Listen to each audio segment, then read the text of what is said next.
I've been reviewing flagged videos for 5 years, but it wasn't until last week that I saw my own house on the screen. At first, I thought it was just a coincidence, a similar-looking suburban home with an identical tree out front. But as the day went on, I saw more and more videos that seemed to be filmed in my neighborhood. A kid on a bike rode past the library on the corner, a woman walked her dog down my street, and a group of teenagers hung out in the park where I take my lunch. I tried to brush it off as a weird fluke, but the videos kept coming.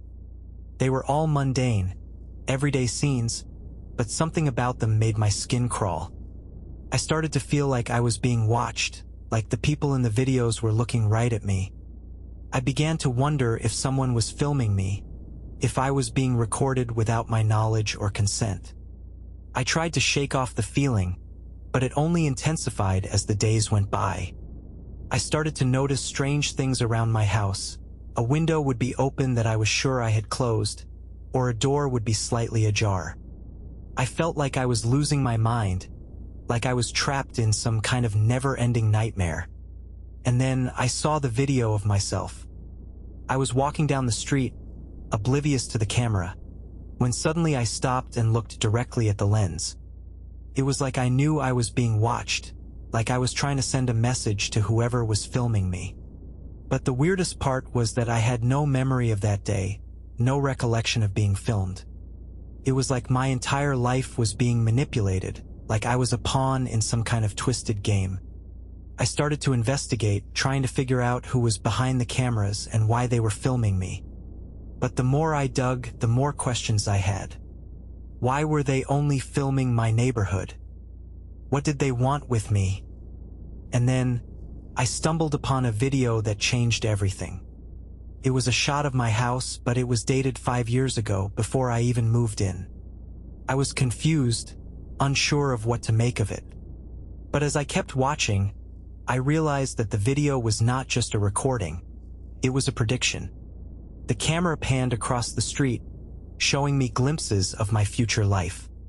I saw myself moving in, meeting my neighbors, and starting my job. It was like the person behind the camera had known my entire life story before it even happened. I felt a chill run down my spine as I realized that I was not just being watched, I was being controlled. And then I saw the final video. It was a shot of my house, but this time it was on fire. The flames were engulfing the roof, and I could hear the sound of sirens in the distance. I was frozen in horror, unsure of what to do. And then the video ended. I was left sitting in the darkness, wondering if it was a threat or a warning. Was someone trying to scare me, or were they trying to tell me something?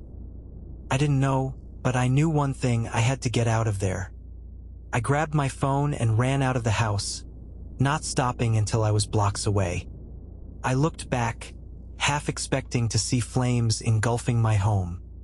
But it was just a normal suburban street, quiet and still. I took a deep breath, trying to calm down. But as I turned to walk away, I saw something that made my blood run cold. A figure, standing on the corner, watching me. I tried to run, but my legs were frozen. And then, everything went black. When I came to, I was back in my house, sitting in front of my computer. The videos were still on the screen, but they were all frozen on the same frame. A shot of my house with a figure standing in the window. It was me. I was the one watching myself, the one controlling my own life. And then, it hit me: I was not the viewer, I was the viewed. I was the star of my own twisted reality show, and I had no idea how to escape. I'm still watching, trying to make sense of it all. But the more I watch, the more I realize that I may never be able to turn off the camera. And that's when I heard the voice, whispering in my ear, "You'll never be able to stop watching, because you're the one being watched."